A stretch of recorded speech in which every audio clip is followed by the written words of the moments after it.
Good morning, Mr. Dawson. I'm going to read to you today if that's okay. I know you can't answer, but I think you can hear me. Marlo adjusted the pillow behind the silent patient's head, her voice soft in the quiet hospital room. He stared straight ahead, eyes open but vacant, his body still except for the slow rise and fall of his chest. The chart said, Patient, Julian Dawson, 33, traumatic brain injury from car accident, non-verbal for 4 months, no family visitors. That last detail haunted Marlo most. 4 months and no one had come. At 25, Marlo had been a nurse for 3 years, drawn to the profession after watching her grandmother deteriorate from Alzheimer's. She'd learned then that medicine could heal bodies, but presence healed souls. So she talked to Julian every day about the weather, books she loved, memories of her grandmother. She brushed his hair, played soft music, and treated him like a person, not a diagnosis. What she didn't know was that Julian heard everything, every word, every kindness. Locked inside his unresponsive body, he was fully conscious, a prisoner of his own mind, screaming silently, desperate to tell someone he was still there. The accident had happened on a rainy October night. Julian, a successful real estate developer, had been driving to confront his business partner Marcus about embezzling funds. Marcus had been stealing for years, funneling money into offshore accounts. Julian had proof, was ready to turn him in. But Marcus discovered Julian's plan and sabotaged his car, cut the brake lines, making it look like an accident. Julian survived, but barely. The doctor said he had severe brain trauma, likely permanent. Marcus visited once, tears streaming down his face, saying to the unconscious Julian, "I'm so sorry, my friend. I wish things had been different." Then he took control of Julian's company, convincing the board that Julian would never recover, forging documents that made Marcus the beneficiary of Julian's estate. Julian's only family, a younger sister named Iris, had died 2 years earlier from leukemia. His parents were gone. He had no wife, no children, just the business he'd built from nothing, now being stolen by the man who'd put him in this bed. And so Julian lay trapped, aware of everything, able to do nothing. Until Marlo. She was different from the other nurses. She didn't talk at him, she talked to him. Shared pieces of her life, her struggles. Her father had walked out when she was 12, leaving her mother to raise 3 kids alone. Her mother worked 2 jobs, sacrificed everything, and Marlo became a nurse to honor that resilience. But lately, student loans were crushing her, and her mother had been diagnosed with early onset dementia. Marlo was drowning in responsibility and debt, yet every day she showed up, smiling, caring. "You know it's funny, Mr. Dawson," Marlo said one afternoon, adjusting his IV. "Everyone thinks nursing is about medicine, but really, it's about refusing to let people feel alone. My grandmother used to say, the cruelest thing in the world is to be forgotten while you're still breathing." She paused. "You're not forgotten, not by me." Inside, Julian's consciousness stirred. If he could have cried, he would have. Months passed. Marlo's routine never changed. Morning greetings, stories during lunch, soft music in the evening. She brought flowers for his room, photos of nature to look at. Other nurses thought she was wasting time. "He's vegetative," they'd say. "He can't hear you." But Marlo refused to believe that. She'd seen her grandmother's eyes light up at familiar songs, even when words were gone. She knew presence mattered. One evening, Dr. Reeves, the neurologist, found Marlo reading poetry to Julian. "You care about him," Dr. Reeves observed. "Shouldn't I?" Marlo replied. "Most people don't, especially when there's no family, no one to notice." He hesitated. "For what it's worth, I think what you're doing matters, even if he never wakes up."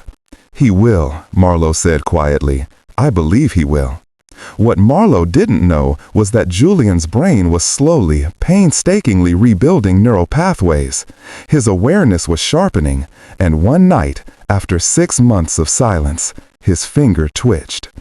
Marlowe was reading to him, a passage from The Velveteen Rabbit, her grandmother's favorite, when she noticed.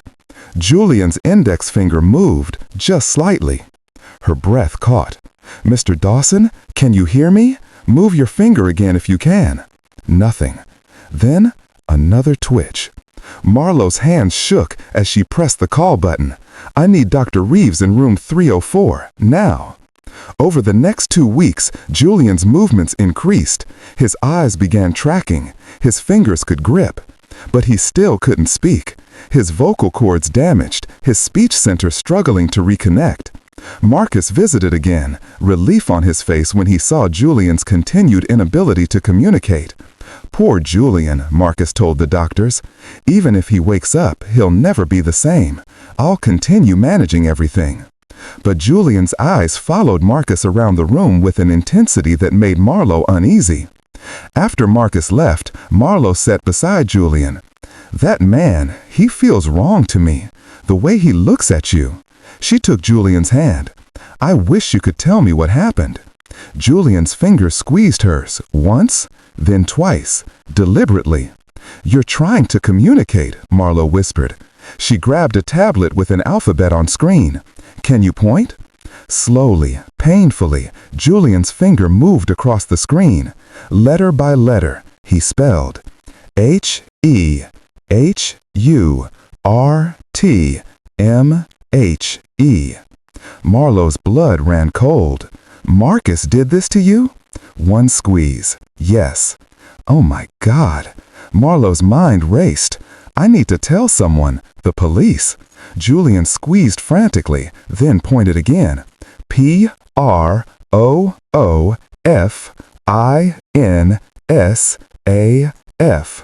"You have proof?" "Yes." "Where's the safe?" Julian's hand trembled with effort. OFFICE, behind, painting. Marlowe sat back, overwhelmed. This man had been trying to tell his story for months, and she was the first person who'd listened. "I'll help you," she said firmly. "I promise." She contacted the police, explained everything.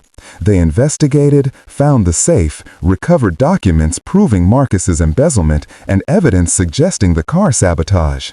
Marcus was arrested. Julian's assets were restored. But the real miracle came 3 weeks later. Marlowe was adjusting his pillows when she heard it. A sound so faint she almost missed it. "Low."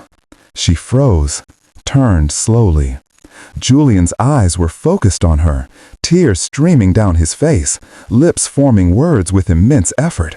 "You heard me when no one else would listen." Marlowe's own tears came fast. "You were never silent. I just had to learn how to hear you." Julian's hand found hers. "You saved my life, not just physically. You made me human again when I was forgotten." "You were never forgotten," whispered Marlowe, "not for a single day." 6 months later, Julian had regained most of his speech and mobility. He'd rebuilt his company, donated millions to brain injury research, and established a foundation ensuring no patient would be warehoused without proper care. And Marlowe? Julian paid off her student loans, helped her mother get into a cutting-edge dementia treatment program, and offered her a position running patient advocacy at his new medical foundation. But more than that, they'd formed a bond that transcended circumstance. Two people who understood that healing requires more than medicine. It requires someone willing to see you when the world looks away. One evening, they stood on the hospital rooftop where Marlowe used to take her breaks. "I never thanked you properly," Julian said quietly. "You don't need to." "Yes, I do." He turned to her, eyes glistening. "You treated me like I mattered when everyone else saw a lost cause. You gave me back my humanity. That's not something you can repay, but I can spend the rest of my life making sure others receive that same grace." Marlowe smiled through tears. "That's all I ever wanted, for people to be seen." Sometimes the most profound conversations happen in silence, when one person refuses to stop speaking and another refuses to stop listening. Because being human isn't about the words we say, it's about the presence we give to those the world has forgotten. If you enjoyed this story, please like, share, subscribe, and comment.